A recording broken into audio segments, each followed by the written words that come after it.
Are we on? Well, there. Oh, I have to stop my video, sorry. Oops. Okay.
Hi, welcome to Upstart Arts production of The Comedy of Errors. Thank you for coming and reserving your tickets. And those of you who donated, thank you for donations.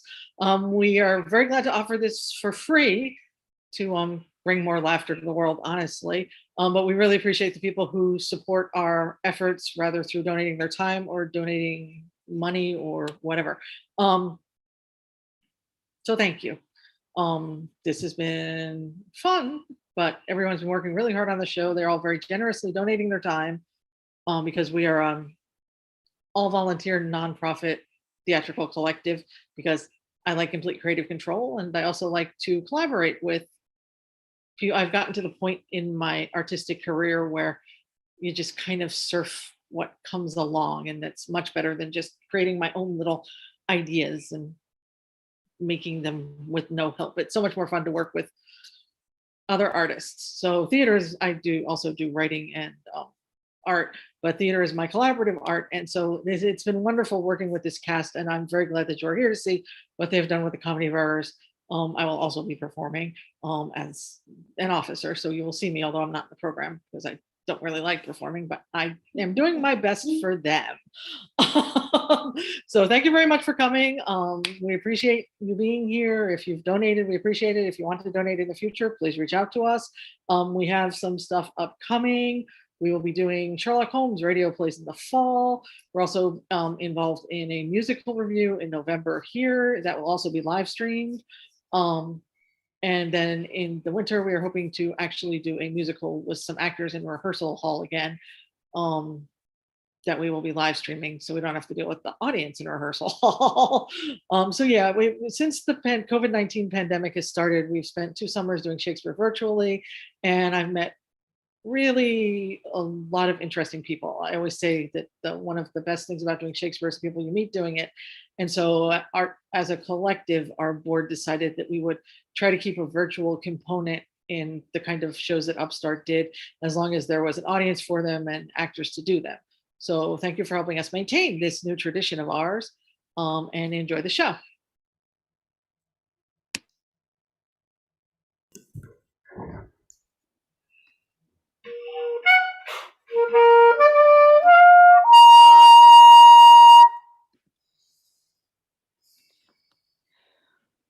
Proceed, Silenus, to procure my fall, and by the doom of death end woes and all.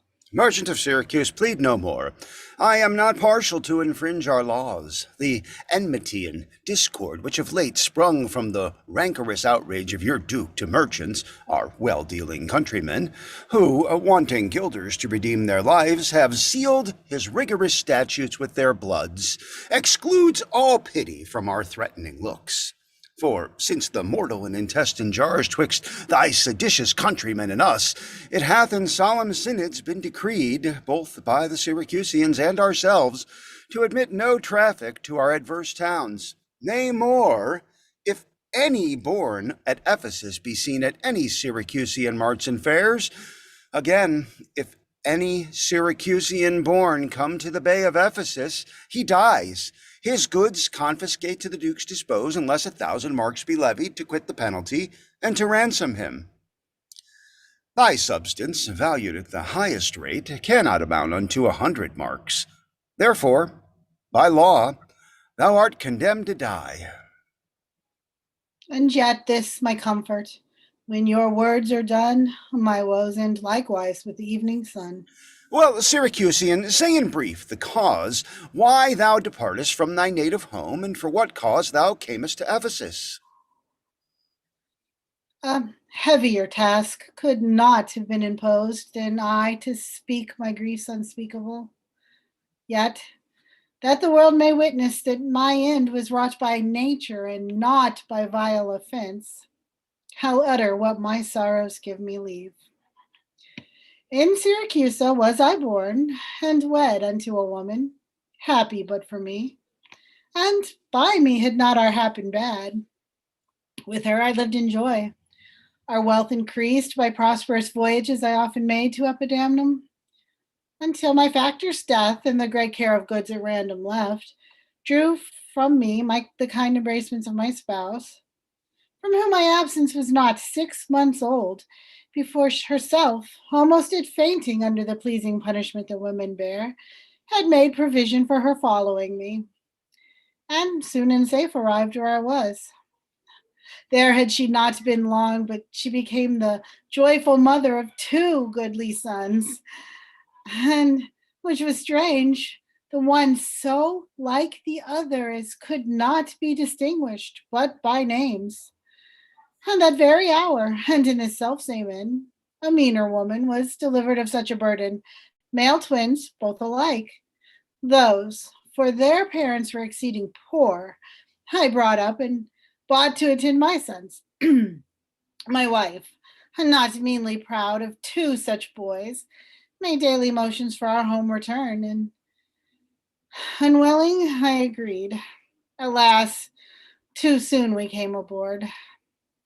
A league from Epidamnum had we sailed before the always wind-obeying deep gave any tragic instance of our harm. But longer did we not retain much hope. For what obscured light the heavens did grant did but convey unto our fearful minds a doubtful warrant of immediate death, which, though myself would gladly have embraced, yet the incessant weepings of my wife, weeping before for what she saw must come, and piteous plainings of the pretty babes that mourned for fashion, ignorant what to fear, forced me to seek delays for them and me. And this it was, for other means was none. The sailors sought for safety by our boat and left the ship, then sinking right to us. My wife, more careful for the latter born, had fastened him unto a small spare mast, such as seafaring men provide for storms. To him one of the other twins was bound, whilst I had been like heedful of the other. The children thus disposed, my wife and I, fixing our eyes on whom our care was fixed, fastened ourselves at either in the mast, and floating straight, obedient to the stream, was carried towards Corinth, as we thought. At length the sun, gazing upon the earth, dispersed those vapors that offended us, and, by the benefit of his wished light, the seas waxed calm, and we discovered two ships from far making a main to us. Of Corinth that, and of Epidaurus this. But ere they came, oh, let me say no more. Gather the sequel by that went before. Nay, forward, old man. Do not break off so, for we may pity, though not pardon thee. Oh, had the gods done so, I had not now worthily termed them merciless to us. For ere the ships could meet by twice 5 leagues, we were encountered by a mighty rock, which, being violently borne apart, our helpful ship was splitted in the midst. So that, in this unjust divorce of us, fortune had left to both of us alike what to delight in and what to sorrow for. Her part, poor soul, seeming as burdened with lesser weight, but not with lesser woe, was carried with more speed before the wind, and in our sight they three were taken up by fishermen of Corinth, as we thought. At length, another ship had seized on us, and knowing whom it was their hap to save, gave healthful welcome to their shipwrecked guests, and would have roughed the fishers of their prey, had not their bark been very slow of sail. And therefore homeward did they bend their course. Thus have you heard me severed from my bliss, that by misfortunes was my life prolonged to tell sad stories of my own mishaps. And for the sake of them thou sorrowest for, do me the favor to dilate at full what hath befallen of them and thee till now.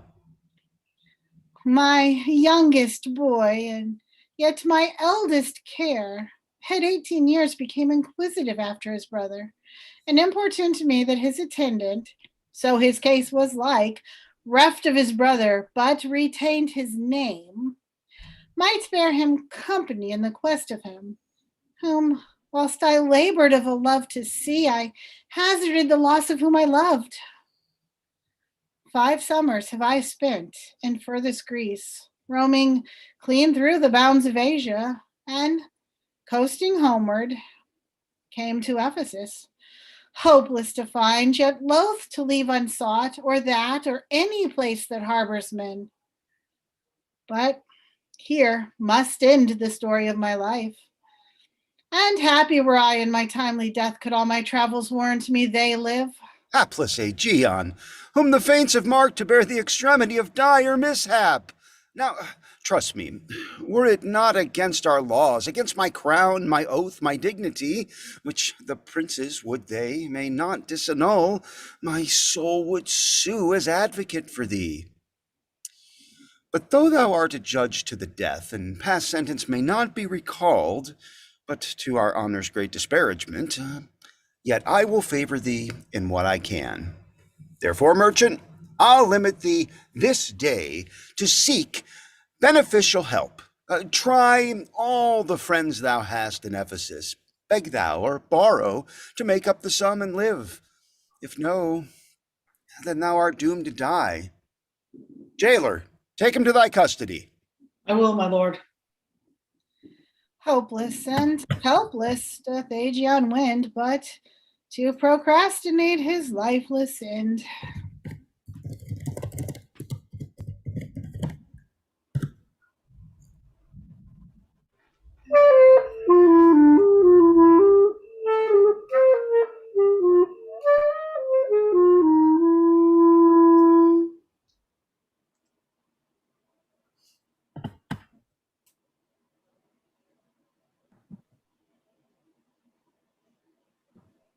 Therefore give out your epidemium, lest that your goods too soon be confiscated. This very day a Syracusan merchant was apprehended for arrival here, not being able to buy out his life according to the statute of the town. As ere the weary sun set in the west, there is your money that I had to keep. Go bear it to the centaur where we host, and stay there, Dromio, till I come to thee. Within this hour it will be dinner time. Till that, I'll view the manners of the town, peruse the traders, gaze upon the buildings, and then return and sleep within mine inn. For with long travel, I'm stiff and weary. Get thee away. Many a man would have you at your word, but go indeed, having so good a mien.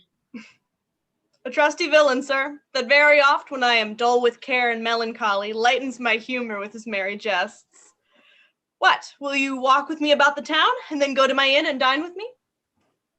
I am invited, sir, to certain merchants, of whom I hope to make much benefit. I crave your pardon soon at 5 o'clock. Please you, I'll meet with you upon the mart, and afterward consort you till bedtime. My present business calls me from you now. Farewell till then. I will go lose myself and wander up and down to view the city. Sir, I commend you to your He that commends me to my own content commends me to the thing I cannot get. I to the world am like a drop of water that in the ocean seeks another drop, who falling there to find his fellow forth, unseen, inquisitive, confounds himself. So I to find a mother and a brother, in quest of them, unhappy, lose myself. Here comes the almanac of my true date. What now? How chance thou art returned so soon? Returned so soon? Rather approach too late. The capon burns, the pig falls from the spit, the clock had stricken 12 upon the bell. My mistress made it 1 upon my cheek. She is so hot because the meat is cold.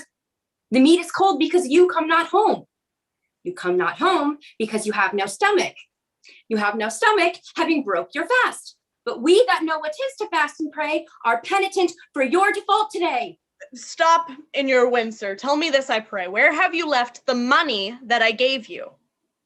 Oh, 6 pence that I had a Wednesday last to pay the saddler for my mistress's crupper? The saddler had it, sir. I kept it not. I'm not in a sport of humor now. Tell me and dally not, where is the money? We being strangers here, how darest thou trust so great a charge from thine own custody? I pray you, ere as you sit at dinner, I from my mistress come to you in post. If I return, I shall be post indeed, for she will score your fault upon my pate. Methinks your ma, like mine, should be your clock, and strike you home without a messenger. Come, Dromio, come. These jests are out of season. Reserve them till a merrier hour than this. Where is the gold I gave in charge to thee? To me, sir? Why, you gave no gold to me. Come on, sir knave. Have done your foolishness, and tell me how thou hast disposed thy charge. My charge was but to fetch you home from the mart to your house, the Phoenix, sir, to dinner. My mistress and her sister stays for you. In what safe place you have bestowed my money, or I shall break that merry sconce of yours that stands on tricks when I am undisposed. Where is the 1,000 marks thou hadst of me? I have some marks of yours upon my pate, some of my mistress's marks upon my shoulders, but not 1,000 marks between you both. If I should pay your worship those again, perchance, you will not bear them patiently. Thy mistress's marks? What mistress, slave, hast thou? Your worship's wife, my mistress at the Phoenix. She that does fast till you come home to dinner, and prays that you will hie you home to dinner. What? Wilt thou flout me thus unto my face, being forbid? There, take you that, sir knave. What mean you, sir? For God's sake, hold your hands. Nay, and you will not, sir? I'll take my heels. Upon my life, by some device or other, the villain is o'erwrought of all my money. They say this town is full of cozenage, as nimble jugglers that deceive the eye, dark-working sorcerers that change the mind, soul-killing witches that deform the body, disguised cheaters parading mountebanks, and many such like liberties of sin. If it proves so, I will be gone the sooner. I'll to the centaur to go seek this slave. I greatly fear my money is not safe.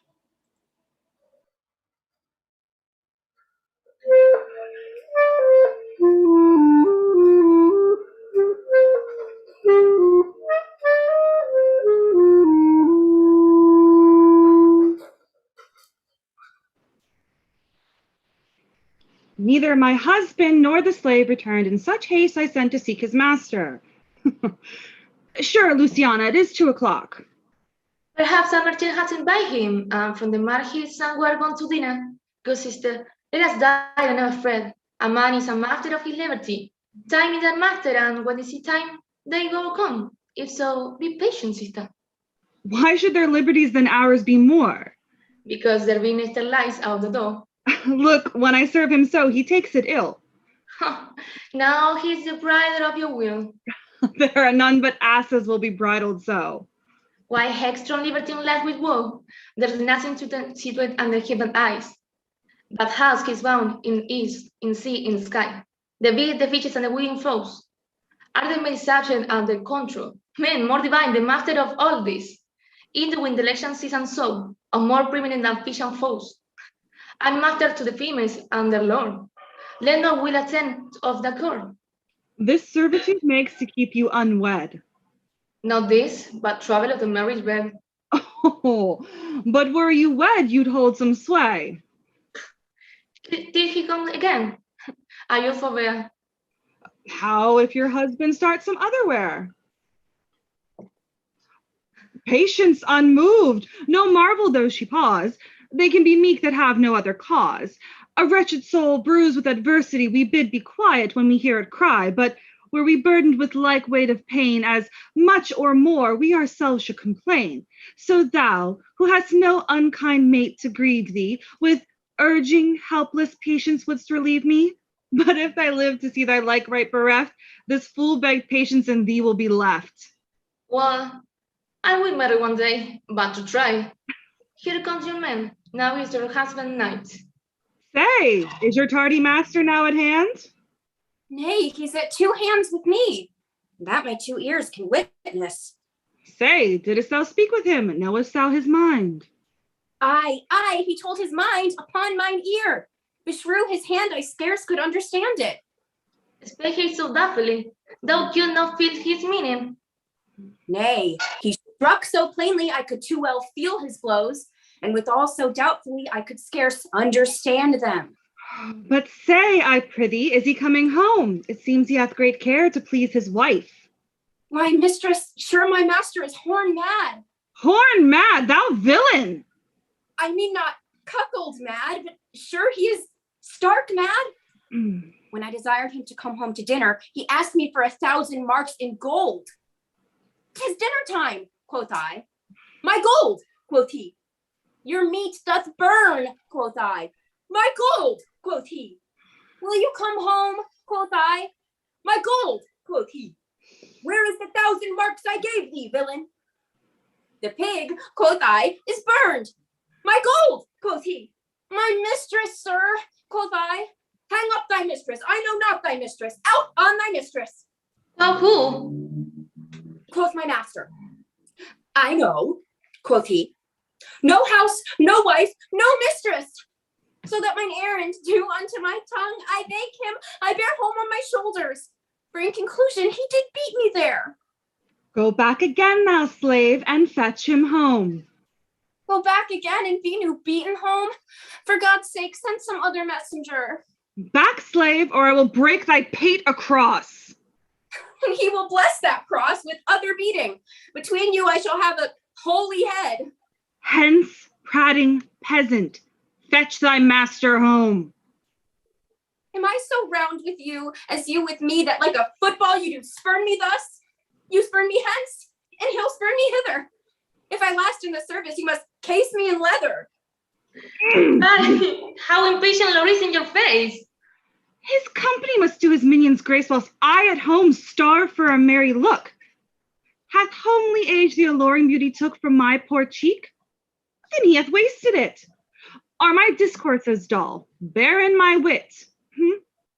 If voluble and sharp discourses be mar, unkindness blunts it more than marble hard. Do there gave vestments his affection bait? That's not my fault, he's master of my state. What ruins are me that cannot be found by him not ruined? Then he is the ground of my defeatures. My decay fair a sunny look from him would soon repair, but too unruly dear he breaks the pail and feeds from home. Poor I am but his stale. Sell him in jealousy, fight, better hence. Unfeeling fools with such wrongs can dispense. I know his eye doth homage otherwhere, else what needs it but he would be here. Sister, you know he promised me a chain, with that alone he would detain, so he would keep fair quarter with his bed. I see the jewel best enameled will lose his beauty. Yet gold binds still that others touch, and often touching will wear gold, and no man hath a name by falsehood and corruption doth it shame. Since my beauty cannot please his eye, I'll weep what's left, and what's left away weeping die. How many fools are mad jealousy?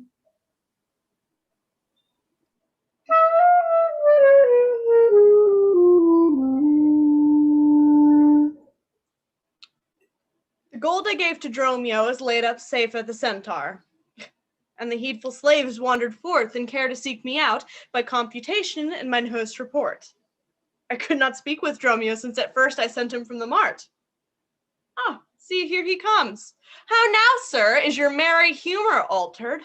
As you love strokes, so jest with me again. Oh, you know no centaur? Oh, you received no gold? Oh, your mistress sent to have me home to dinner? My house was at the Phoenix. Wast thou mad that thus so madly thou didst answer me? What answer, sir? When spake I such a word? Even now, even here, not half an hour since. I did not see you since you sent me hence home to the centaur with the gold you gave me. Villain, thou didst deny the gold's receipt, and toldst me of a mistress and a dinner, for which I hope thou feltest I was displeased. I am glad to see you in this merry vein. What means this jest? I pray you, master, tell me. Yea, dost thou jeer and flout me in the teeth? Thinkest thou I jest? Hold, take thou that, and that. Hold, sir, for God's sake, now your jest is in earnest. Upon what bargain do you give it me? Because that I familiarly sometimes do use you for my fool and chat with you, your sauciness will jest upon my love and make a common of my serious hours. When the sun shines, let foolish gnats make sport, but creep in crannies when he hides his beams. If you will jest with me, know my aspect, and fashion your demeanor to my looks, or I'll beat this method in your sconce. Sconce call you it. So you would leave battering. I would rather have it ahead. You use your blows long. I must get a sconce for my head, and ensconce it too. Or else I shall seek my wit in my shoulder. But pray, master, why am I beaten? Dost thou not know? Nothing, sir, but that I am beaten. Well, shall I tell you why? Aye, sir, and wherefore? For every why hath a wherefore. Why first for flouting me, and then wherefore for urging it the second time to me? Was there ever a man thus beaten out of season, when in the why and the wherefore is neither rhyme nor reason? Well, sir, I thank you. Thank me, sir, for what? Marry, sir, for this something that you gave me for nothing. I'll make you amends next to give you nothing for something. But say, sir, is it dinner time? No, sir, I think the meat wants that I have. In good time, sir, what's that? Basting. Well, sir, then 'twill be dry. If it be, sir, I pray you eat none of it. Your reason? Lest it make you choleric and purchase me another dry basting. Well, sir, learn to jest in good time. There's a time for all things. I durst have denied that before you were so choleric. By what rule, sir? Marry, sir, by a rule as plain as the plain bald paid of Father Time himself. Oh, let's hear it. Yes, there's no time for a man to recover his hair that grows bald by nature. May he not do it by fine and recovery? Yes, to pay a fine for a periwig and recover the lost hair of another man. Why is time such an niggard of hair, being, as it is, so plentiful an excrement? Because it is a blessing that he bestows on beasts, and what he hath scanted men in hair, he hath given them in wit. Why, but there's many a man hath more hair than wit. Not a man of those but he hath the wit to lose his hair. Why, thou didst conclude, hairy men plain dealers without wit. The plainer dealer the sooner loss, yet he loseth it in a kind of jollity. For what reason? For two, and sound ones too. Nay, not sound, I pray you. Sure ones then. Nay, not sure anything falsing. Certain ones then. Name them. The one to save the money that he spends in tiring, the other that at dinner they should not drop in his porridge. You would all this time have proved there is no time for all things. Marry, and did, sir, namely no time to recover hair lost by nature. But your reason was not substantial. Why, there is no time to recover. Thus I mend it. Time himself is bald, and therefore to the world's end will have bald followers. I knew 'twould be a bald conclusion. But soft, who wafts us yonder? I, Antipholus, look strange and frown. Some other mistress hath thy sweet aspects. I am not Adriana, no, nor thy wife. The time was once when thou unurged wouldest vow that never words were music to thine ear, that never objects pleasing to thine eye, that never touch well welcome to thy hand, that never meat sweet savor to thy lips, unless I spake it, or looked it, or touched it, or carved it to thee. How comes it now, my husband? How comes it now that thou art thus estranged from thyself? Thyself, I call it, being strange to me, that undividable, incorporate, and better than thy dear self's better part. Do not tear away thyself from me. For know, my love, as easy may a self fall a drop of water into the breaking gulf, and take perforce that same drop again without addition or diminishing. May thou take thyself from me, and not me too. How dearly would it touch thee to the quick, shouldest thou hear that I were licentious, and that this body, consecrate to thee by ruffian lust, should be contaminate? Wouldst thou not spit at me, and spurn at me, and hurl the name of husband in my face, and tear the stained skin off my harlot brow, and from my false hand cut the wedding ring, and break it with a deep divorcing vow? I know thou canst, and therefore see thou do it. I am possessed with an adulteral blot. My blood is mingled with the crime of lust, for if we two be one, and thou playest false, I do digest the poison of thy flesh, being strumpeted by thy contagion. Keep then fair league and truce with thy true bed. I live unstained, thou undishonored. Plead you to me, fair dame. I know you not. In Ephesus I am but 2 hours old, as strange unto your town as to your talk, who every word, by all my wit being scanned, want wit in all one word to understand. My brother, how the world is changed with you. When were you want to use my sister thus? She sent for you by Dromio home to dinner. By Dromio?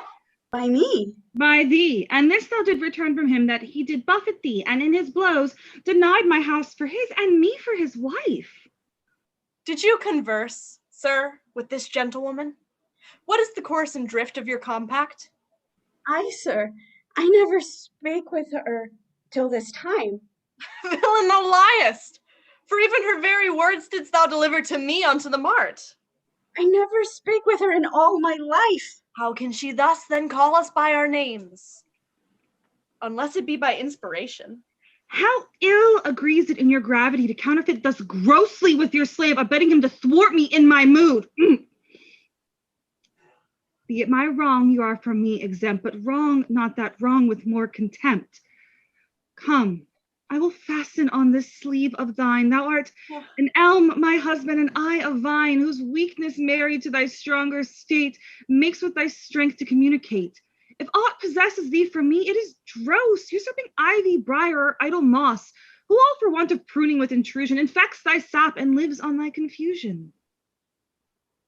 To me she speaks. She moves me for her theme. What? Was I married to her in my dream? Or sleep I now and think I hear all this? What error drives our eyes and ears amiss? Until I know this sure uncertainty, I'll entertain the offered fallacy. Dromio, go be the Cervantes spring for dinner. Oh, for my beads, I cross me for a sinner. This is the fairyland. Oh, spite of spites, we talk with goblins, owls, and elvish sprites. If we obey them not, this will ensue. They'll suck our breath or pinch us black and blue. What prayest thou to thyself and answer not? Dromio, thou drone, thou slag, thou slug, thou sot. I am transformed, master, am I not? I think thou art in mind, and so am I. Nay, master, both in mind and in my shape. Thou hast thine own form. No, I am an ape. If thou art changed to act, 'tis to an ass. 'Tis true, she rides me, and I long for grass. 'Tis so, I am an ass. Else it could never be, but I should know her as well as she knows me. Come! Come! No longer will I be the fool to put the finger in the eye and weep whilst man and master laugh my woes to scorn. Come, sir, to dinner. Dromio, keep the gate. Husband, I'll dine above with you today and strive you 1,000 idle pranks. Spira, if any ask for your master, say he dines forth and let no creature enter. Come, sister. Dromio, play the porter well. Am I in earth, in heaven, or in hell? Sleeping or waking, mad or well advised? Known unto these, and to myself disguised. I'll say as they say, and persevere so, and in this mist at all adventures go. Master, shall I be porter at the gate? Aye, and let none enter, lest I break your pate. Come, Antipholus, we dine too late.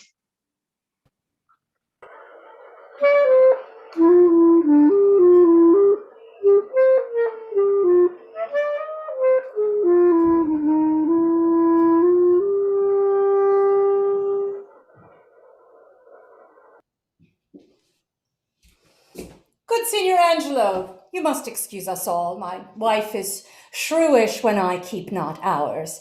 Say that I lingered with you at your shop to see the making of her carcanet, and that tomorrow you will bring it home. But here's a villain who would face me down. He met me at the mart, and that I beat him, and that I charged him with 1,000 marks in gold, and that I did deny my wife and house. Thou, drunkard thou, what didst thou mean by this? Say what you will, sir, but I know what I know. That you beat me at the mart, I have your hand to show. If the skin were parchment and the blows you gave were ink, your own handwriting would tell you what I think. Think thou art an ass. Marry, so it doth appear by the wrongs I suffer and the blows I bear, I should kick being kicked, and being at that pass, you would keep from my heels and beware of an ass. You're sad, Signor Angelo. Pray God our good cheer were answer my goodwill and your good welcome here. I hold your dainties cheap, sir, and your welcome dear. Oh, Signor Angelo, either it Flesh or it fish, a table full of welcome makes scarce one dainty dish. Good meat, sir, is common, that every churl affords. And welcome more common, for it's nothing but words. Small cheer and great welcome makes a merry feast. High to a niggardly host and a more sparing guest. But though my cates be mean, take them in good part. Better cheer may you have, but not with better heart. Oh, but soft, my door is locked. Go bid them let us in. Maud, Bridget, Marion, Cecile, Jillian, Jen? Mom, Maltars, Capon, Coxcomb, Idiot, Patch.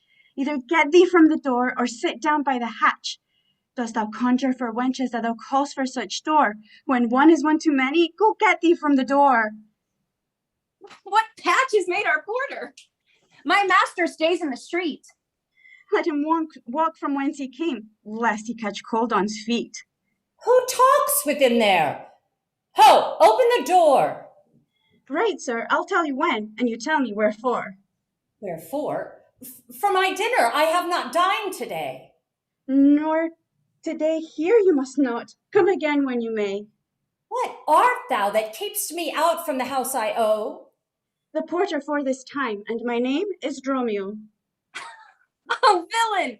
Thou hast stolen both mine office and my name. The one ne'er got me credit, the other mickle blame. If thou hadst been Dromio today in my place, thou wouldst have changed thy face for a name, or thy name for an ass. What a coil is there, Dromio? Who are those at the gate? Let my master in loose. Faith, no, he comes too late, and so tell your master. Lord, I must laugh. How about you with a proverb? Shall I set in my staff? Have it you with another that's when, can you tell? If thy name be called Luce, Luce, thou hast answered him well. Do you hear, you minion? You'll let us in, I hope. I thought to have asked you. And you said no. So come help. Well struck. There was blow for blow. Thou baggage, let me in. Can you tell for whose sake? Master, knock the door hard. Let him knock till it ache. Or you'll cry for this minion if I beat the door down. What needs all that? And a pair of stocks in the town. Who is that at the door that keeps all this noise? By my troth, your town is troubled with unruly boys. Are you there, wife? You could have come before. Your wife's surname? Go get you from the door. If you went in pain, master, this knave would go sore. Here is neither cheer, sir, nor welcome. We would fain have either, and in debating which was best, we shall part with neither. They stand in the door. Master, bid them welcome hither. There is something in the wind that we cannot get in. You would say so, master, if your garments were thin. Your cake there is warm within. You stand here in the cold. It would make a man mad as a buck to be so bought and sold. Go fetch me something. I'll ope the gate. Break any breaking here, and I'll break your knave's pate. A man may break a word with you, sir. Aye, and words are but wind. And break it in your face, though we break it not behind. It seems thou once breaking out upon thee hind. Here's too much out upon thee. I pray thee, let me in. Aye, when fowls have no feathers and fish have no fin. Well, I'll break in. Go, borrow me a crow. A crow without feather? Master, mean you so? For a fish without fin, there's a fowl without a feather.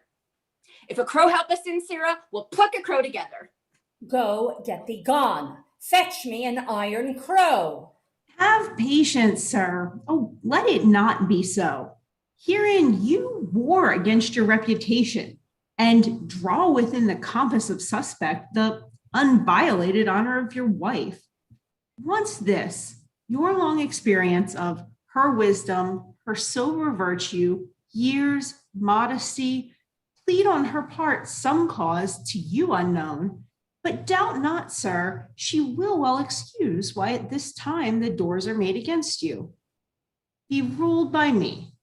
Depart in patience and let us all to the tiger to dinner. And about evening, come yourself alone to know the reason for this strange restraint. If by strong hand you offer to break it now in the stirring passage of the day, a vulgar comment will be made of it. And that supposed by the common route against your yet ungalled estimation may with foul intrusion enter in and dwell upon your grave when you're dead. For slander lives upon succession, forever housed where it gets possession. You have prevailed. I will depart in quiet, and in despite of mirth mean to be merry. I know of a wench of excellent discourse, pretty, witty, wild, yet too gentle. There will we dine. This woman that I mean, my wife, but I protest without desert, hath oft times upbraided me withal. To her will we to dinner. Get you home and fetch the chain, by this I'll know 'tis made, and bring it, I pray thee, to the Porpentine, for there's the house. The chain I will bestow, if for nothing but to spite my wife, upon our hostess there. Good sir, make haste, since mine own doors refuse to entertain me, I'll knock elsewhere to see if they'll disdain me. I'll meet you at that place some hour hence. Do so. This jest will cost me some expense.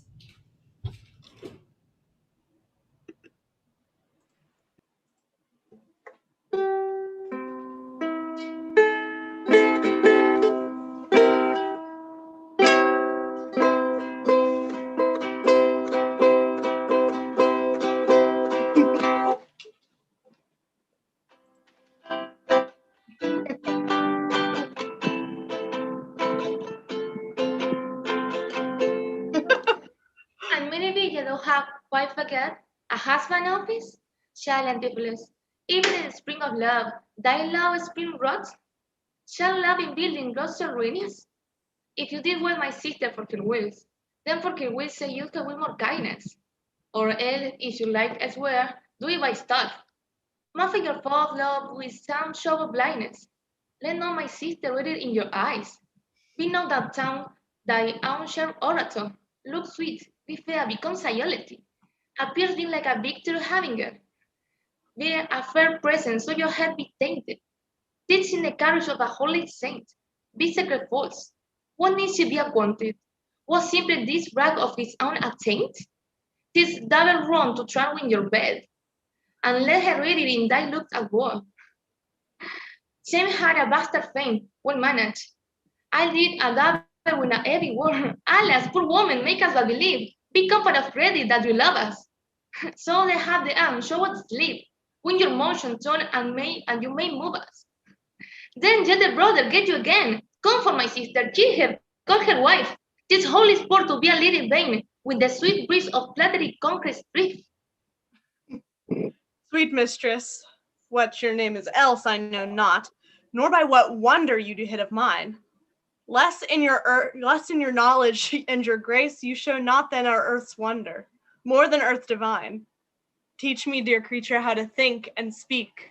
Lay open to my earthy gross conceits, smothered in errors, feeble, shallow, weak, the folded meaning of your words' deceit. Against my soul's pure truth, why labor you to make it wander in an unknown field? Are you a god? Would you create me new? Transform me then, into your power I'll yield. But if that I am I, then well I know, your weeping sister is no wife of mine, nor to her bed no homage do I owe. Far more to you do I decline. Oh, train me not, sweet mermaid, with thy note, to drown me in thy sister's flood of tears. Sing, siren, for thyself, and I will dote. Spread o'er the silver waves thy golden hairs, and as a bed I'll take them and there lie. And in that glorious supposition think he gains by death, that hath such means to die. Let love, being light, be drowned if she sink.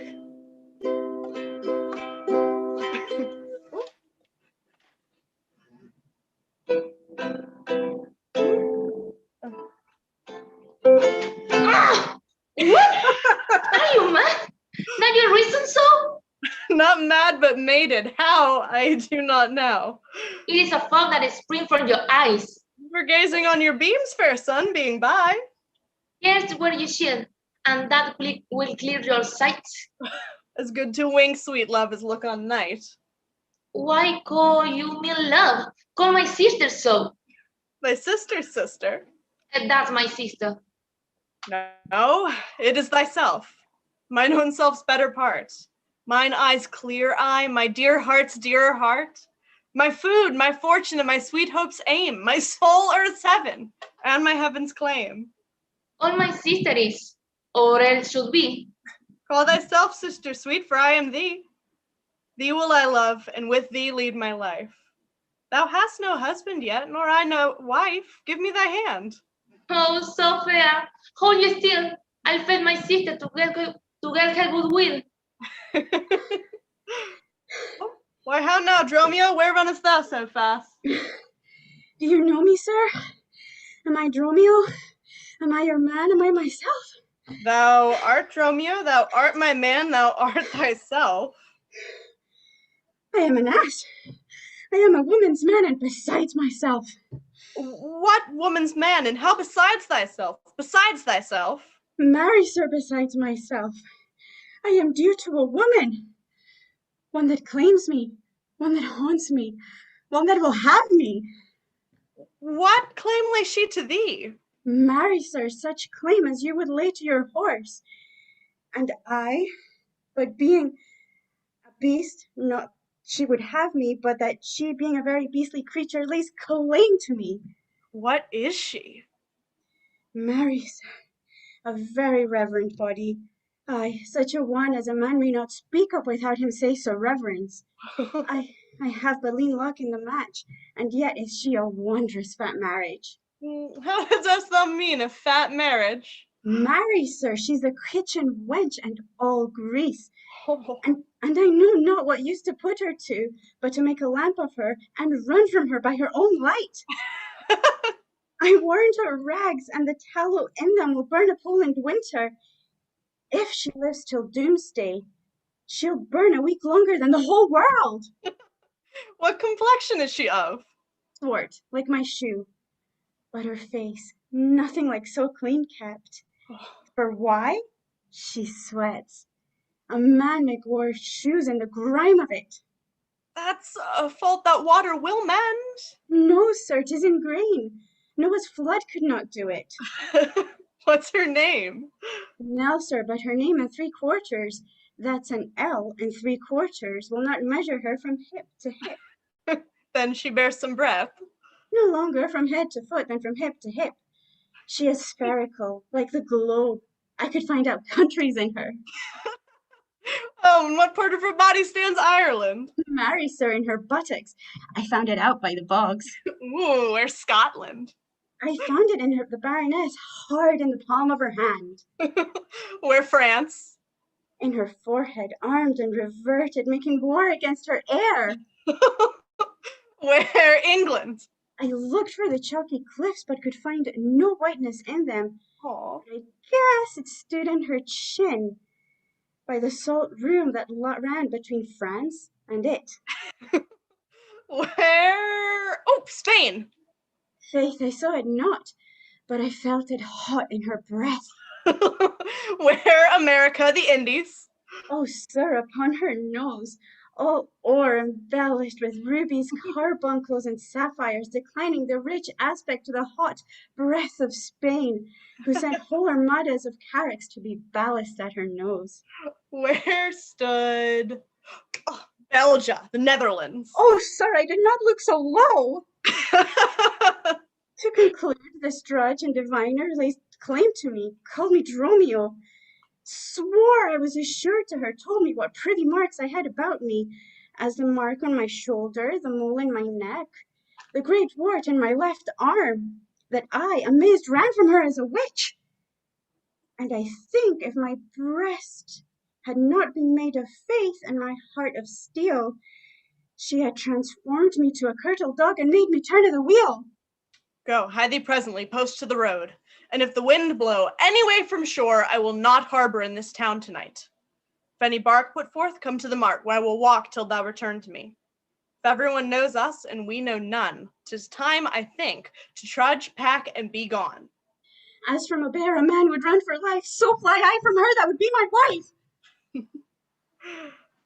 wife.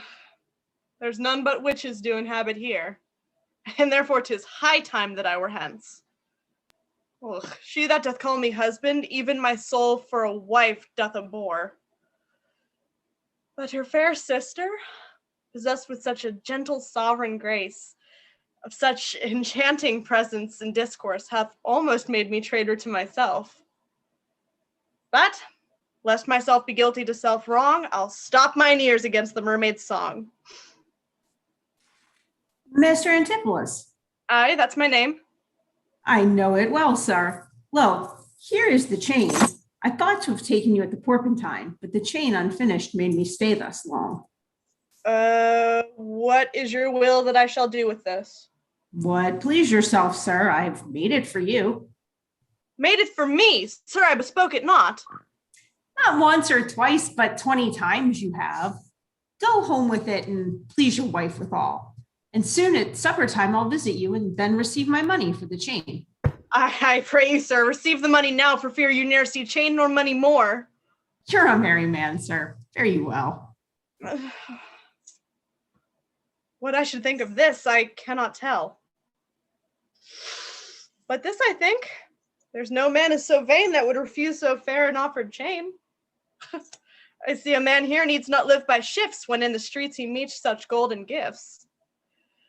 Out in the mart, and there for Dromio stay. If any ship put out, then straight away.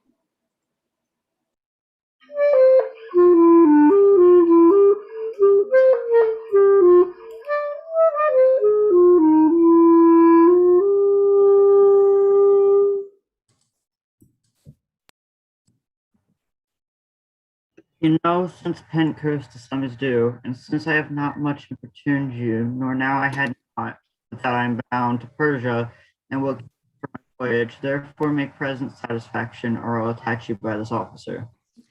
Even just the sum that I do owe to you is growing to me by Antipholus. And in the instant that I met with you, he had of me a chain. At 5 o'clock, I shall receive the money for the same. Pleaseth you. Walk with me down to his house. I will discharge my bond and thank you too. That labor may you save. See where he comes.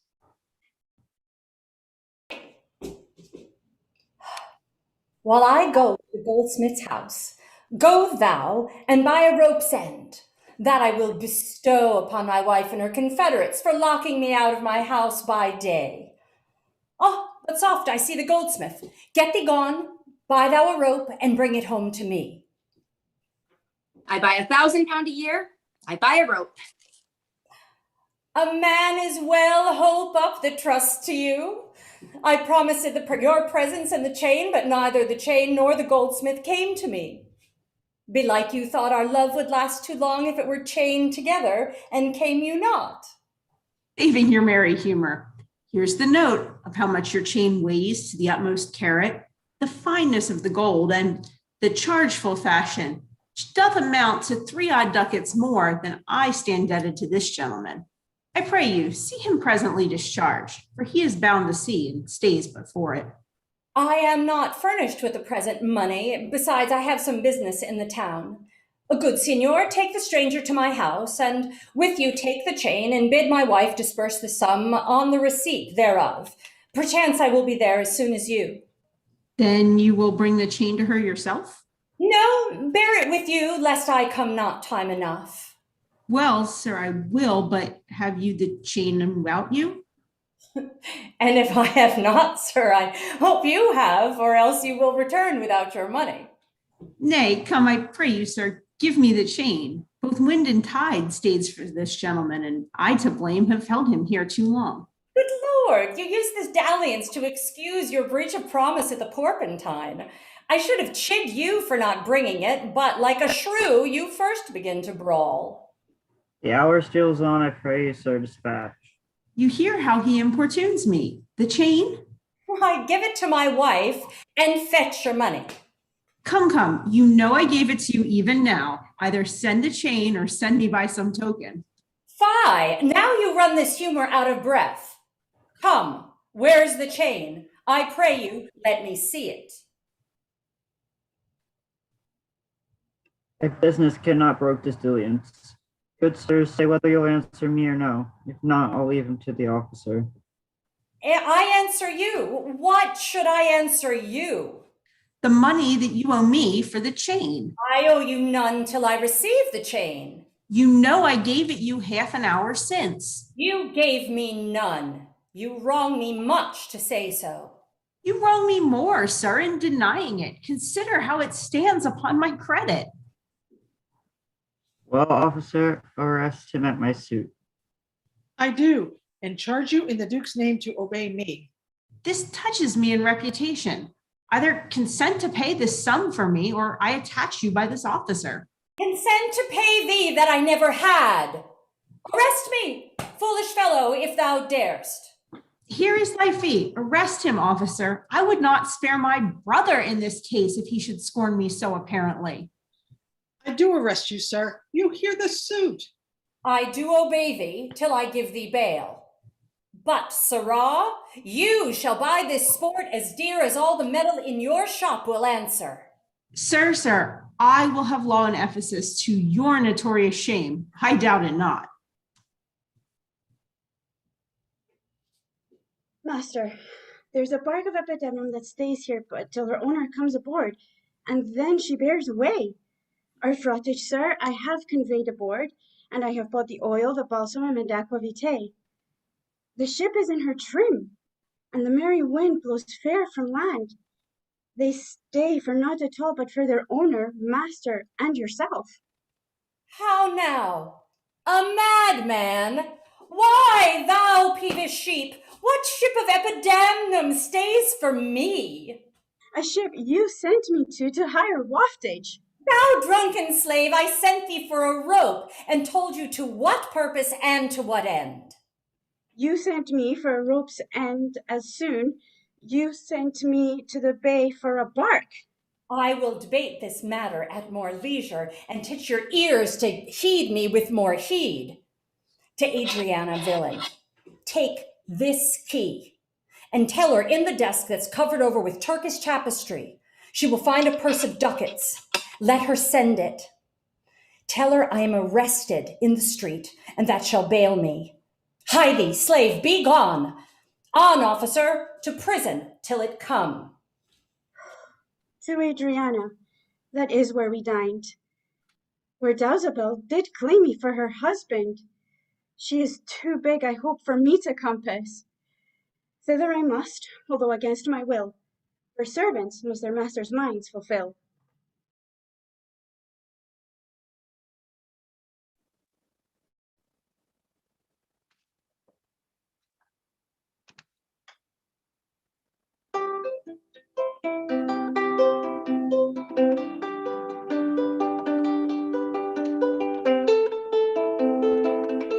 Oh, Luciana, did he tempt thee so?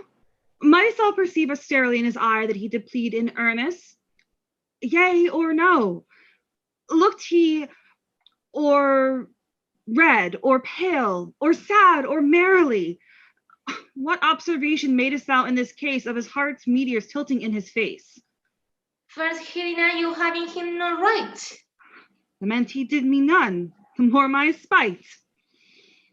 Then troll he that he was a stranger here. And true he swore, though yet forsworn he were. Then play it for ya. And what said he? That the love I bear for you, he bear of me. With what persuasion did he tempt thy love? We words that in a honest sweet my mood. First he did praise my beauty, and then my speech. Did it speak him fair? Have patience, I beseech. I cannot, nor I will not hold me still. My tongue, though not my heart, shall have his will.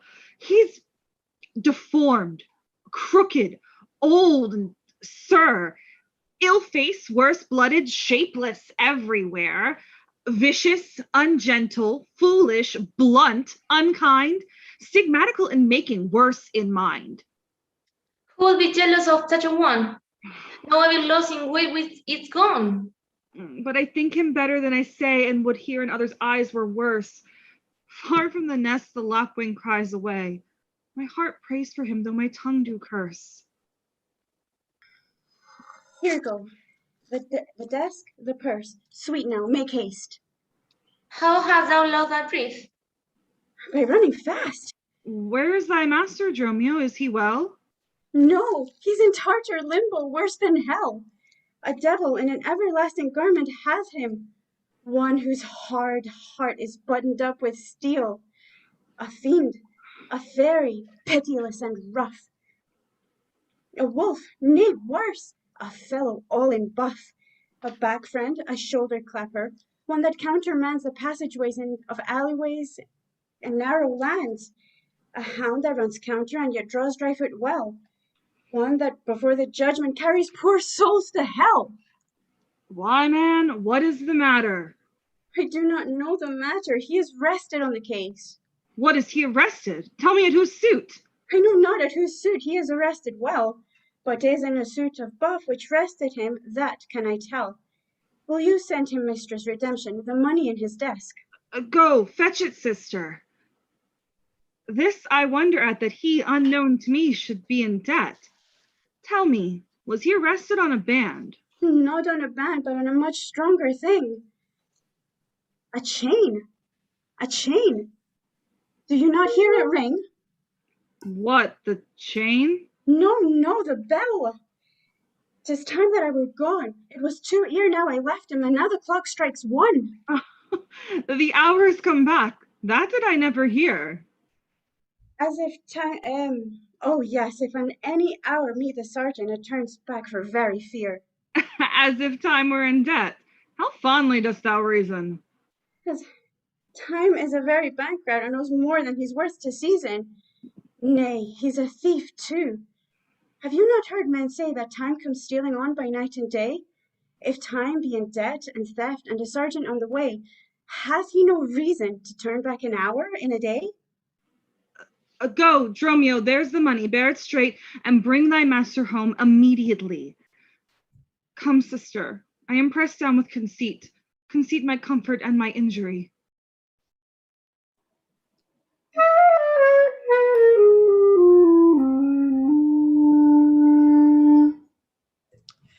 There's not a man I meet but doth salute me as if I were their well-acquainted friend.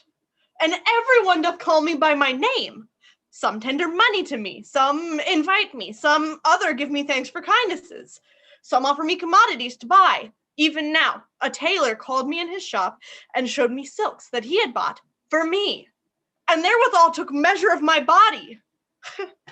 Sure, these are but imaginary wiles, and Lapland sorcerers inhabit here. Master, here's the gold you sent me for. What? Have you the picture of old Adam newly apparelled? What gold is this? What Adam dost thou mean? Not that Adam that kept the paradise, but that Adam that kept the prison. He that goes in the calf skin that was killed by the prodigal. He that came behind you, sir, and like an evil angel, and bid you forsake your liberty. I understand thee not. No? Why, 'tis a plain case. He that went like a bass viol in a case of leather. The man, sir, that when gentlemen are tired, gives them a sob and rests them. He, sir, that takes pity on decayed men and gives them suits of durance. He that sets up his rest to do more exploit with his mace than a Morris pike. What, thou meanest an officer? Aye, sir, the sergeant of the band. He that brings any man to answer it, that breaks the band.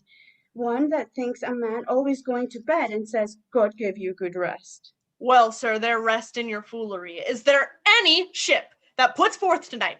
May we be gone?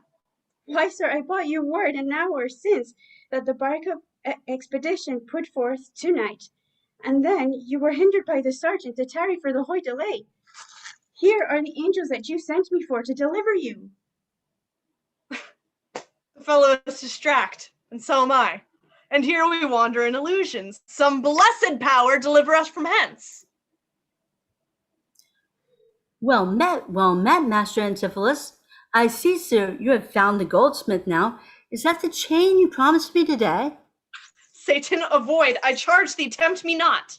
Mistress? Is this Mistress Satan? It is the devil. Nay, she is worse. She is the devil's dam. And here she comes in a habit of a light wench. And thereof comes that wenches say, God damn me. That's as much as to say, God make me a light wench. It is written, they appear to men like angels of light. Light is an effect of fire, and fire will burn. Ergo, light wenches will burn. Come not near her. You and your man are marvelous merry, sir. Will you go with me? We'll mend our dinner here. Master, if you do, expect spoon meat, so bespeak the spoon. Why, Dromio? Marry, he must have a long spoon that must eat with the devil. Avoid then, fiend. What tellest thou me of supping? Thou art, as you are all, a sorceress. I conjure thee to leave me and be gone. Well, give me the ring of mine you had at dinner, or for my diamond, the chain you promised, and I'll be gone, sir, and not trouble you. Some devils ask but parings of one's nail, a rush, a hair, a drop of blood, a pin, a nut, a cherry stone. But she, more covetous, will have a chain. Master, be wise, and if you give it her, the devil will shake her chain and fright us with it.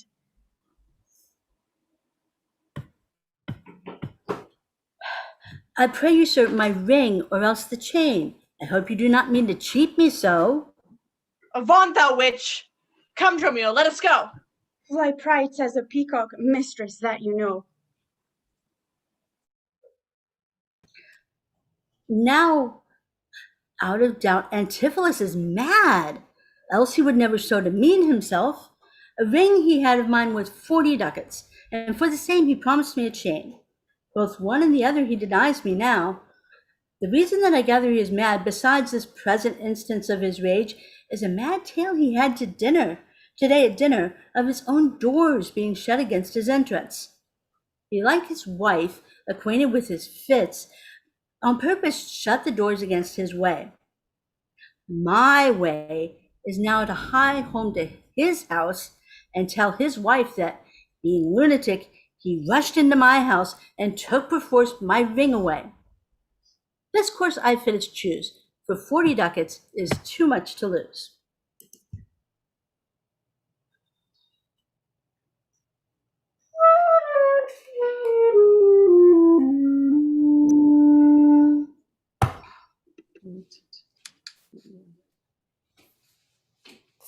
Fear me not, man.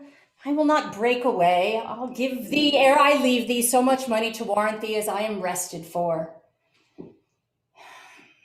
My wife is in a wayward mood today, and will not lightly trust the messenger. That I should be attached in Ephesus, I tell you, 'twill sound harshly in her ears. Oh, here comes my man. I think he brings the money. How now, sir, have you that I asked you for? Here's that, I warrant you, we'll pay them all. But where's the money? Why, sir, I gave the money for the rope. 500 ducats, villain, for a rope. Why, sir, I'll serve you 500 at that rate. And to what end did I bid thee hie thee home? To a rope's end, sir, and to that end am I returned. And to that end, sir, I will welcome you. Good sir, be patient. Nay, 'tis for me to be patient. I am in adversity. Good, hold thy tongue.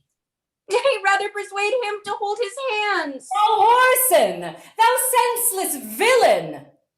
I would I was senseless, sir, that I might not feel your blows. Thou art sensible in nothing but blows, and so is an ass.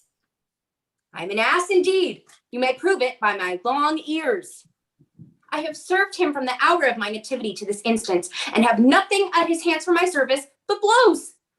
When I'm cold, he heats me with beating. When I am warm, he cools me with beating. I am waked with it when I sleep, raised with it when I sit, driven out of doors with it when I go from home, welcomed home with it when I return.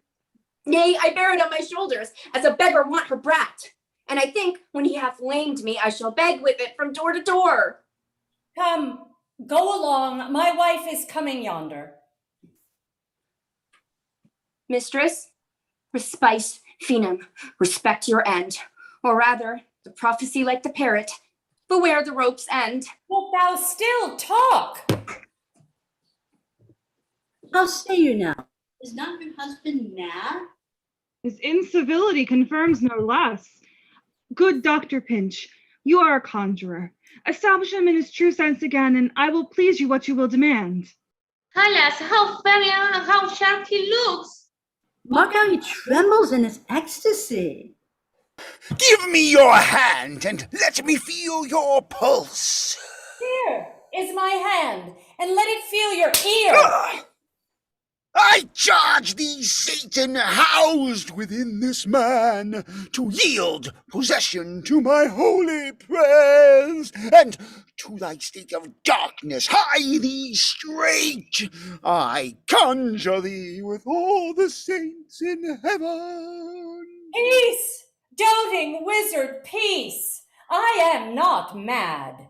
Oh, that thou wert not, poor distressed soul. Thou minion, are these your customers? Did this companion with the saffron face revel and feast at my house today, whilst upon me the guilty doors were shut, and I denied enter into my home? Oh, husband, God doth know you dined at home, where you would have remained until this time, free from these slanders and this open shame. Dined at home? Thou, villain, thou, what say'st thou? Sir, sooth to say, you did not dine at home. Were not my doors locked up and I shut out? Perdy, your doors were locked and you shut out. And did not she herself revile me there? Sam's fable, she herself reviled you there. And did not her kitchen maid rail, taunt, and scorn me? Certes, she did. The kitchen vessel scorned you. And did I not enraged depart from thence? In verity you did. My bones bear witness that have since felt the vigor of his rage. It's good to soothe him in these contraries. It is no shame. The fellow finds his vein, and yielding to him humors well his frenzy. Thou hast suborned the goldsmith to arrest me. Alas, I sent you money to redeem you by Dromio here, who came in haste for it. Money by me? Heart and goodwill you might, but surely, master, not a rag of money. Went'st thou not to her for a purse of ducats? He came to me and I delivered it. And I'm a witness with her that she did. God and the rope maker bear me witness that I was sent for nothing but a rope. Mistress, both man and master is possessed. I know it by their pale and deadly looks. They must be bound and laid in some dark tomb. Say, wherefore didst thou lock me forth today, and why dost thou deny the bag of gold? I did not, gentle husband, lock thee forth.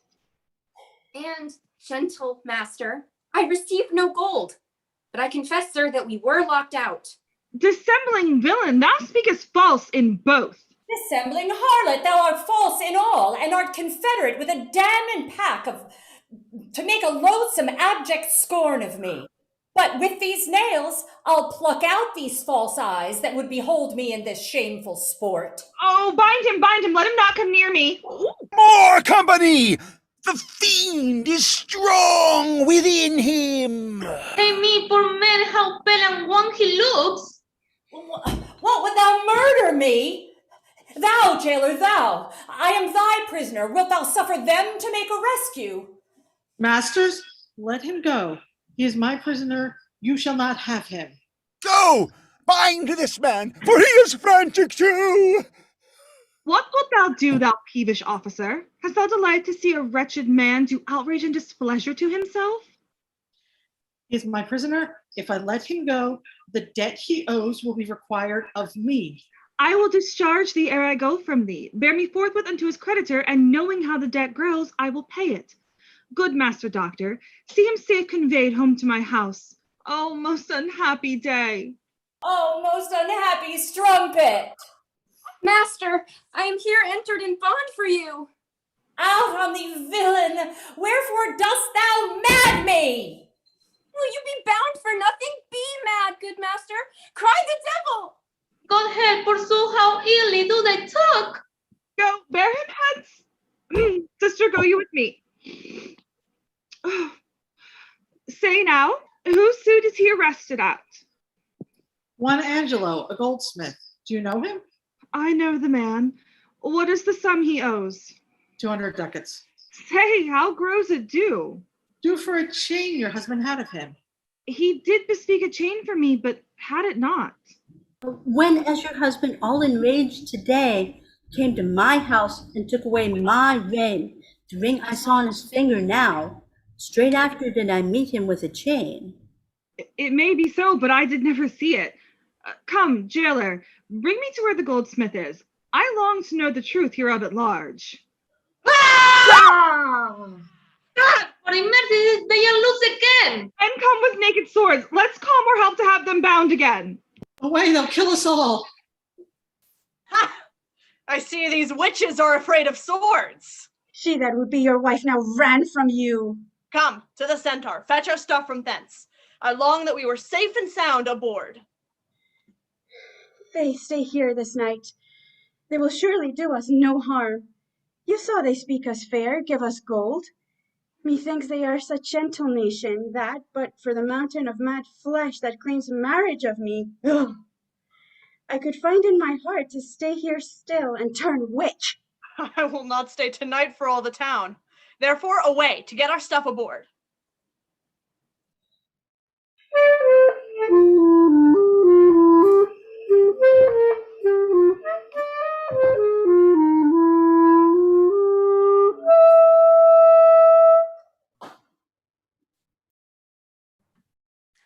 I'm sorry, sir, that I've hindered you, but I protest. He had the chain of me, though most dishonestly he doth deny it.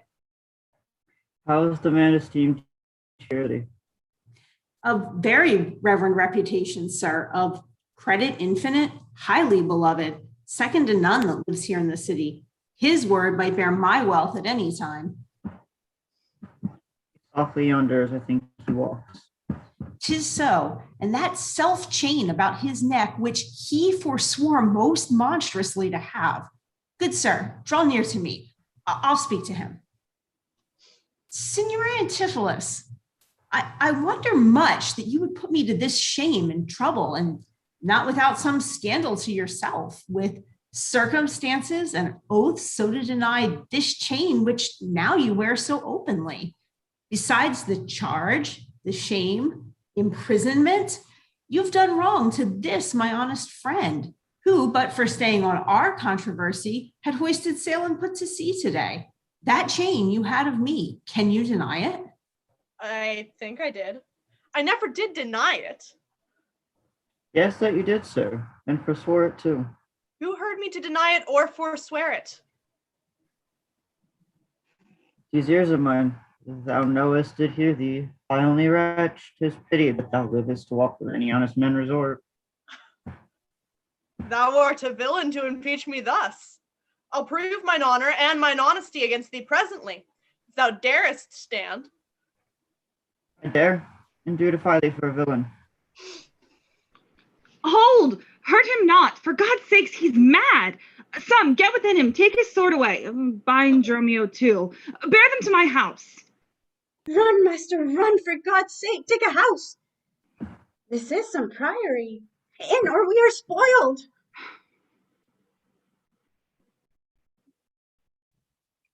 Be quiet, people. Wherefore throng you hither? To fetch my poor distracted husband hence. Let us come in that we may bind him fast and bear him home for his recovery. I knew he was not in his perfect wits. I'm sorry that I did draw on him. How long hath this possession held the man? This week he hath been heavy, sour, sad, and much different from the man he was. But till this afternoon his passion ne'er brake into the extremity of rage. Hath he not lost much wealth by wreck of sea? Buried some dear friend? Hath not else's eye strayed his affection in unlawful love? A sin prevailing much in youthful men, who give their eyes the liberty of gazing.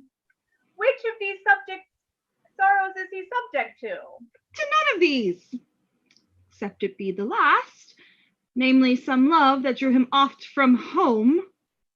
You should for that have reprehended him. Why, so I did. Aye, but not rough enough. As roughly as modesty would let me. Haply in private. And at assemblies too. But not enough. It was the copy of our conference.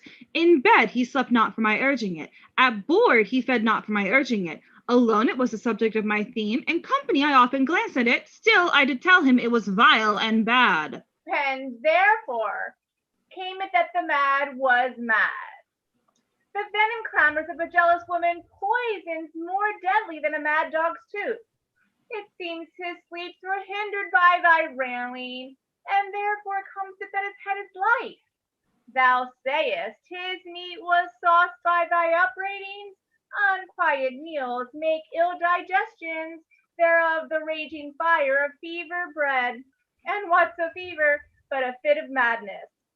Thou sayest his sports were hindered by thy brawls.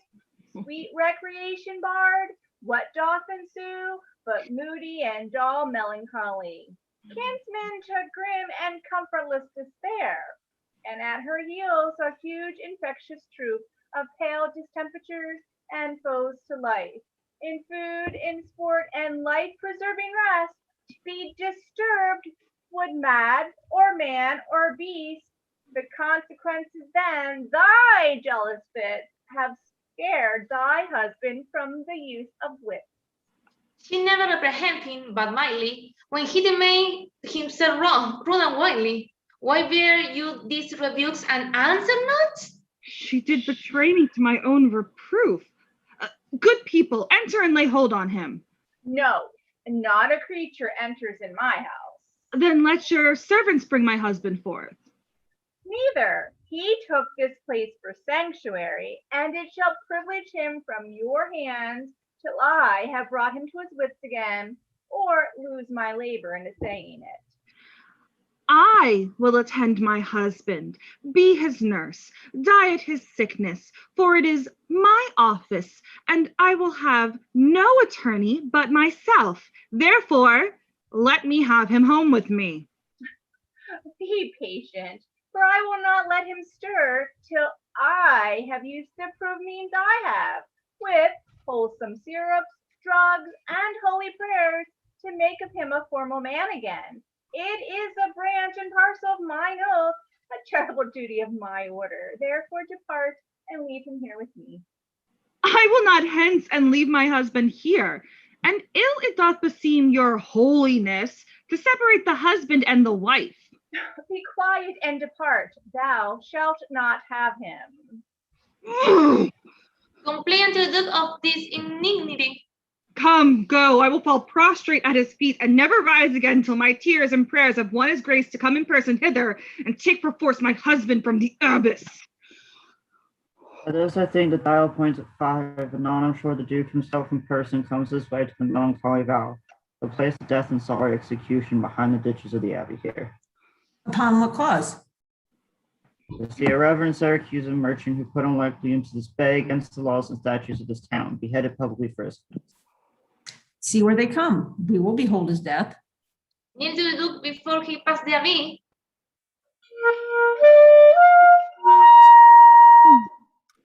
Yet once again, proclaim it publicly.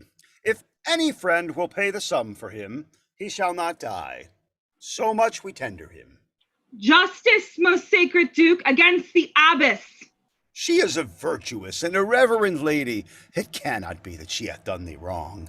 May it please your grace, Antipholus, my husband, whom I made lord of me and all I have, at your important letters, this ill day a most outrageous fit of madness took him, that he desperately hurried through the streets with his bondman, all as mad as he, doing displeasure to the citizens by rushing into their houses, bearing thence rings, jewels, anything their rage did like. Once did I get him bound, and sent him home, whilst to take orders for the wrongs I went that here and there his fury had committed. Anon, I wot not by what strong escape he broke from those that had guard of him, and with his mad attendant and himself, each with ireful passion, with drawn swords, met us again, and bent on us, chased us away, till raising of more aid we came to bind them. Then they fled unto this abbey, whither we pursued them. And here the abbess shuts the gates on us, and will not suffer us to fetch him out, nor send him forth that we may bear him hence. Therefore, most gracious Duke, with thy command, let him be brought forth and borne hence for help. Long since thy husband served me in my wars, and I to thee engaged a prince's word, when thou didst make him master of thy bed, to do him all the grace and good I could. Go, some of you, knock at the abbey gate, and bid the lady abbess come to me. I will determine this before I stir.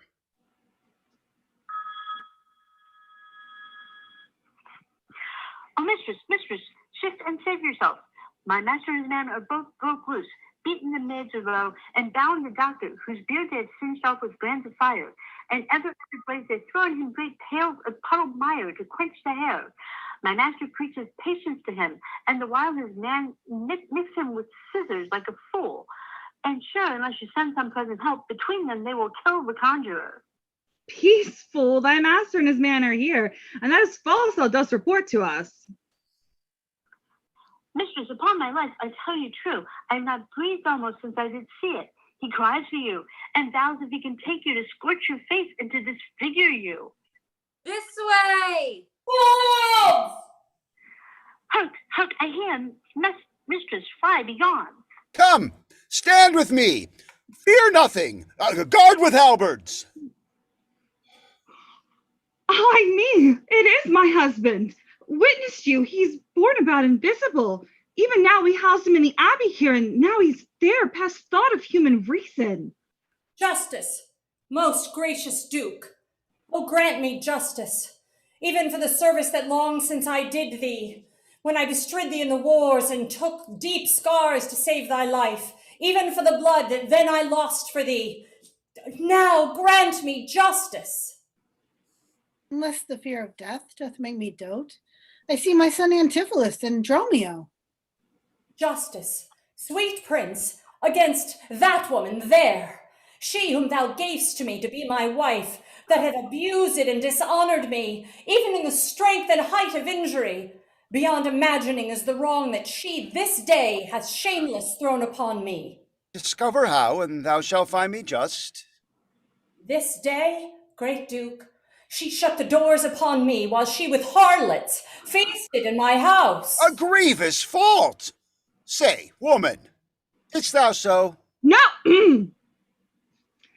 No, my good lord. Myself, he, and my sister today dined together. So befall my soul, as this is false, he burdens me with all. Me and me look one day, nor sleep on night, but she said to your highness simple truth.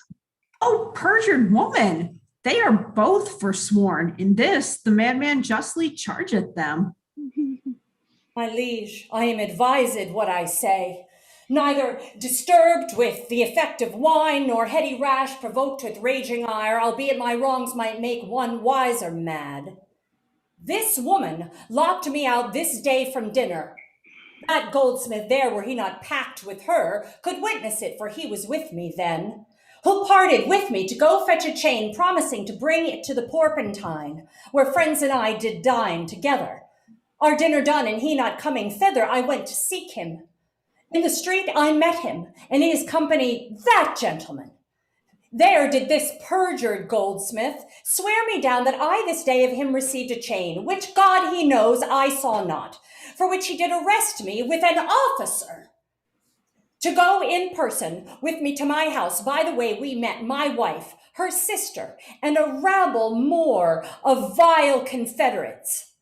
Along with them, they brought one Pinch, a hungry, lean-faced villain, a mere anatomy, a mountebank, a threadbare juggler, a fortune-teller. a needy, hollow-eyed, sharp-looking wretch, a living dead man. This pernicious slave, forsooth, took him on as a conjurer, and gazing in mine eyes, feeling my pulse, and with no face as 'twere out facing me, cries out, I was possessed. Then all together they fell upon me, bound me, bore me thence, and in a dark and dankish vault at home, there lefting me with my man both bound together, till gnawing with my teeth my bonds in sunder, I gained my freedom and immediately ran hither to your grace, whom I beseeched to give me ample satisfaction for these deep shames and great indignities. My lord, in truth, thus far I witnessed with him that he dined not at home, but was locked out. But had he such a chain of thee, or no?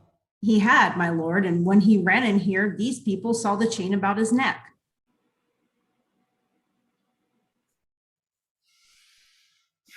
So as I would be sworn, these ears of mine heard you confess you had the chain of him. After you first was forward on the mart, and thereupon I drew my sword on you, and then you fled into this abbey here, for whence I think you came by miracle.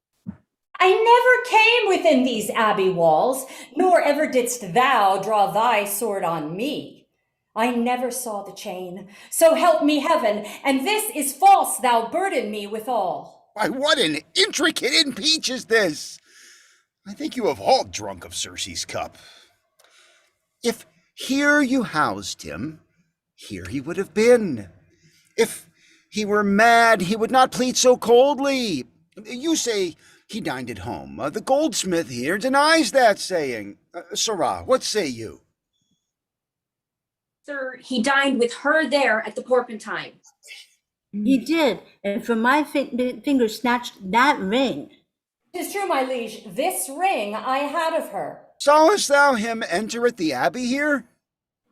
As sure, my liege, as I do see your grace. Why, this is strange. Go call the abbess hither. I think you are all mated or stark mad. Most mighty Duke, vouchsafe me speak a word. Haply I see a friend will save my life and pay the sum that may deliver me. Speak freely, Syracusian, what thou wilt.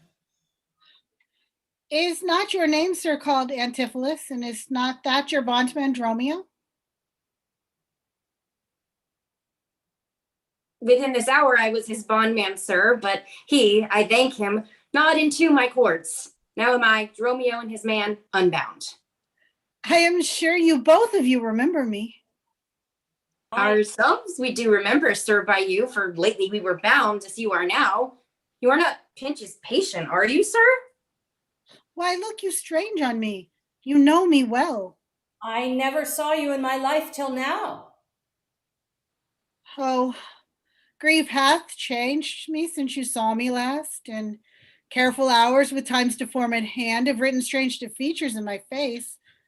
But tell me yet, dost thou not know my voice? Neither. Dromio, nor thou? No, trust me, sir, nor I. I am sure thou dost. Aye, sir, but I am sure I do not. Whatsoever a man denies, you are now bound to believe him. Not know my voice. Oh, time's extremity, hast thou so cracked and splitted my poor tongue in 7 short years that here my only son knows not my feeble key of untuned cares? Though now this grained face of mine be hid in sap-consuming winter's drizzled snow, and all the conduits of my blood froze up, yet hath my night of life some memory, my wasting lamp some dull glimmer left, my dull deaf ears a little used to hear.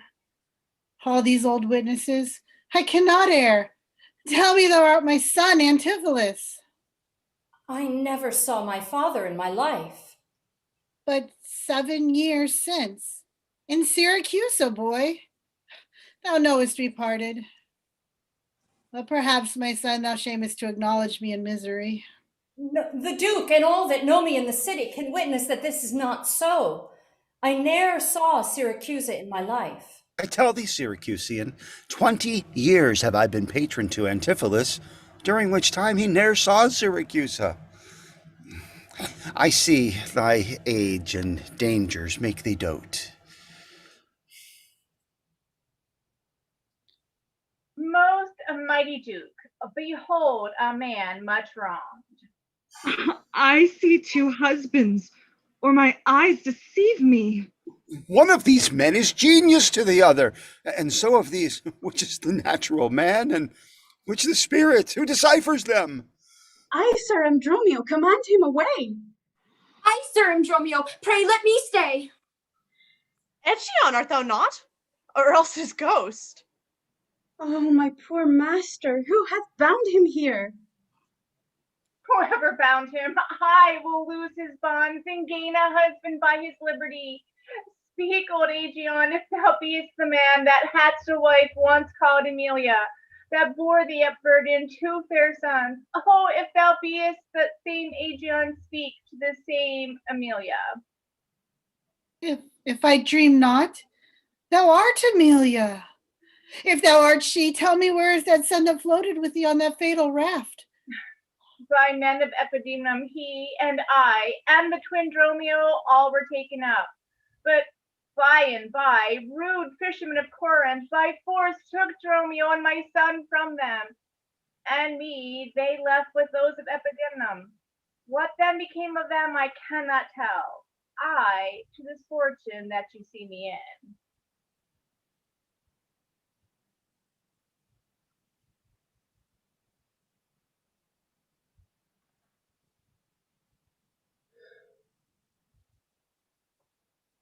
Why, here begins his morning story right. These two Antipholuses, these two so like, and these two Dromios, one in semblance. Besides her urging of her wreck at sea, these are the parents to these children, which accidentally are met together. Antipholus, thou camest from Corinth first? No, sir, not I. I came from Syracuse. Stay, stand apart. I know not which is which. I came from Corinth, my most gracious lord. And I with him. Brought to town by that most famous warrior, Duke Menaphon, your most renowned uncle. Which of you two did dine with me today? I, gentle mistress. And are you not my husband? No, I say nay to that. And so do I. Yet did she call me so. And this fair gentlewoman, her sister here, did call me brother. What I told you then, I hope I shall have leisure to make good, if this be not a dream I see and hear. That is the chain, sir, which you had of me. Oh, I think it be, sir. I deny it not. And you, sir, for this chain arrested me. I think I did, sir. I deny it not. I sent you money, sir, to be your bail by Dromio, but I think he brought it not. No, none by me. This purse of ducats I received from you, and Dromio, my man, did bring them me. I see we still did meet each other's man, and I was taken for him, and he for me, and thereupon these errors are arose. These ducats pawn I for my father here. It shall not need. Thy father hath his life. Sir, I must have that diamond from you. There, take it, and much thanks for my good cheer. Renowned Duke, vouchsafe to take the pains to go with us into the abbey here, and here at large discourse all our fortunes, and all that are assembled in this place, that by this sympathized one days there have suffered wrong, go, keep us company, and we shall make full satisfaction. 33 years have I but gone in travail of you, my sons, until this present hour my heavy burden ne'er delivered. Duke, my husband, and my children both, and you, the calendars of their nativity, go to a gossip's feast, and joy with me, after so long grief, such festivity. With all my heart, I'll gossip at this feast. Master, shall I fetch your stuff from shipboard? Dromio, what stuff of mine hast thou embarked? Your goods that lay at host, sir, in the Centaur. He speaks to me. I'm your master, Dromio. Come, go with us. We'll look to that anon. Embrace thy brother there. Rejoice with him. There is a fat friend at your master's house that kitchened me for you today at dinner. She now shall be my sister, not my wife. Methinks you are my glass and not my brother. I see by you I am a sweet-faced youth. Will you go in to see their gossiping? Not I, sir. You are my elder. That's a question. How shall we try it? We'll draw cut for the senior. Till then, lead thou first. Nay, then thus. We came into the world like brother and brother, and now let's go hand in hand, not one before another.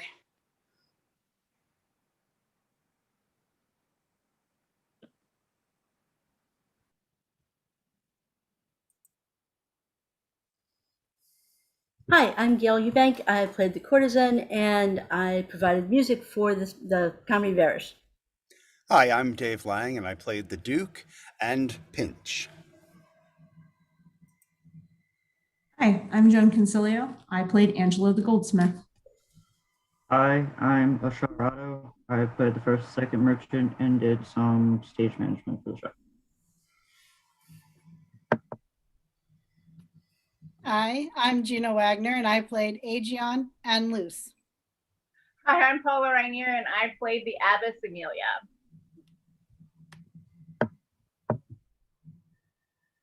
Hi, I'm Ashley White, and I played Adriana. Hey, I'm Jacqueline Perez Soto, and I play Luciana.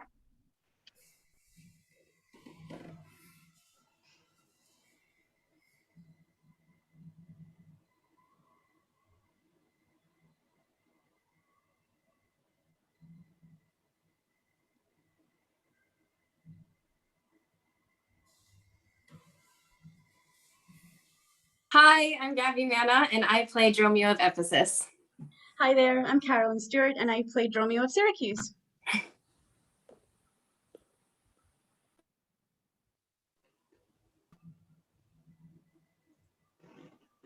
Hello, my name is Laura Kate Marshall, and I was Antipholus of Ephesus. Hi, I'm Meredith Singleton, and I was Antipholus of Syracuse. Yay! Right. I'm assuming there's wild applause going on in YouTube land. Thank you all very much for joining us for tonight's live stream of the Comedy of Errors.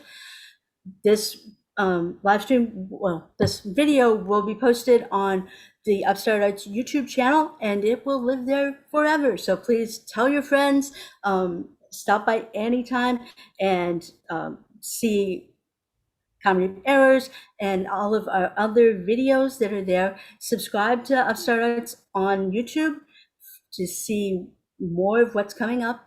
You can also now donate to us through Venmo. Go to givebutter.com/upstartartspa and you can give there. Follow us on Facebook and Twitter and Instagram and of course YouTube to see more of what's coming up. For the our next projects are radio plays in the fall.